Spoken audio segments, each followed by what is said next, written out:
Assalamualaikum warahmatullahi wabarakatuh. Ya, saya di sini Sandy Kurniawan dengan rekan saya Devi Elnora dan Muhammad Gustomi. Di sini saya akan menjelaskan tentang komunikasi pemasaran layanan terintegrasi. Selanjutnya yaitu komunikasi pemasaran layanan terintegrasi. Penyebab utama dari layanan yang dipersepsikan buruk adalah perbedaan antara apa yang dijanjikan perusahaan tentang layanan dan apa yang sebenarnya diberikannya. Jadi komunikasi pemasaran lebih menekankan kepada upaya komunikasi yang lebih mendetail dan mendalam guna merencanakan dan mengkoordinasikan pemasaran jasa yang lebih mendalam untuk menyatukan program atau pesan dan sarana komunikasi pada pemasaran jasa yang lebih kompleks dengan melalui periklanan secara umum. Selanjutnya yaitu faktor-faktor yang dapat dikendalikan perusahaan. Ada 5. Yang pertama komunikasi dari mulut ke mulut, yang kedua media sosial, yang ketiga publisitas atau publikasi, yang keempat media yang dihasilkan pelanggan, dan yang terakhir adalah pengalaman pelanggan dengan penyedia layanan yang lain dan kebutuhan pelanggan, yang merupakan faktor kunci yang mempengaruhi ekspektasi pelanggan dan jarang dapat dikontrol oleh perusahaan. Itu perlunya koordinasi dalam komunikasi pemasaran. Di masa lalu, pelanggan menerima informasi pemasaran tentang barang dan jasa dari beberapa sumber. Biasanya sumber komunikasi massa seperti jaringan televisi dan surat kabar.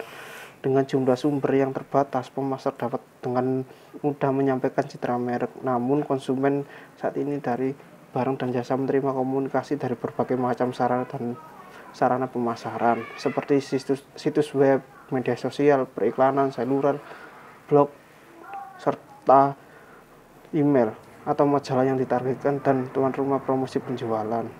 Jadi, pentingnya komunikasi pemasaran menjadi sarana di mana perusahaan berusaha menginformasikan atau membujuk dan mengingatkan konsumen secara langsung maupun tidak langsung tentang produk dan merek yang dijual.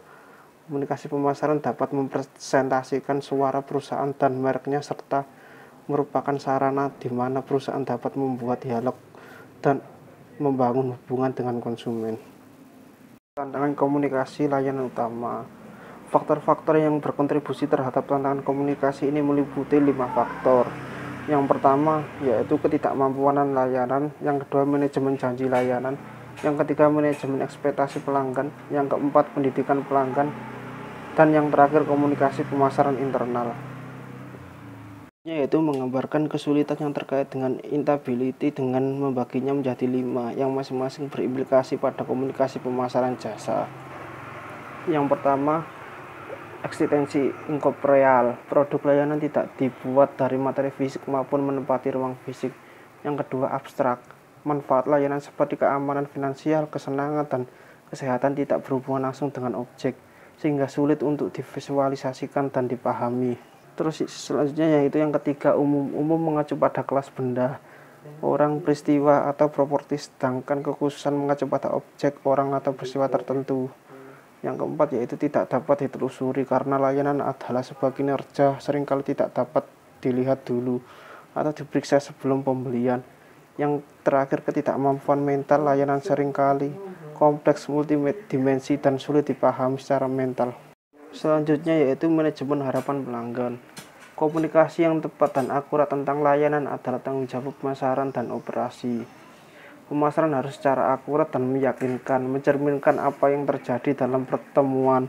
Layanan yang harus memberikan apa yang dijanjikan dalam komunikasi. Jadi, perusahaan harus memilih kelompok pelanggan yang hendak dilayani. Kemudian perusahaan harus mampu memahami harapan pelanggan tersebut dan kemudian menyusun strategi untuk memenuhi harapan pelanggan tersebut, sehingga kepuasan pelanggan akan tercipta. 5 kategori strategi untuk menyesuaikan janji layanan dengan pengiriman.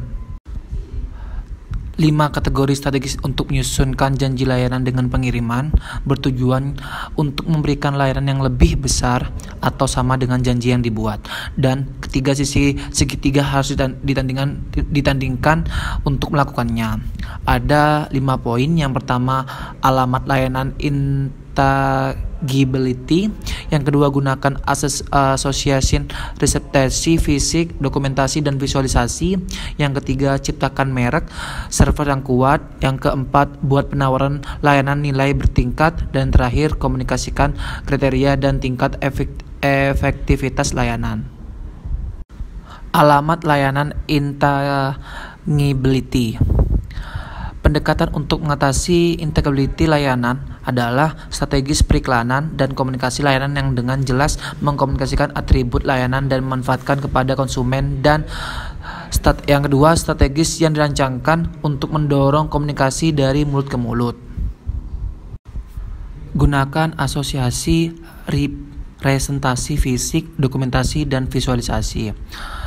Representasi fisik berarti menunjukkan barang berwujud yang secara langsung atau tidak langsung merupakan bagian dari layanan, seperti karyawan, gedung, atau peralatan. Dokumentasi berarti menampilkan data, objek, dan informasi faktual, seperti halnya informasi-informasi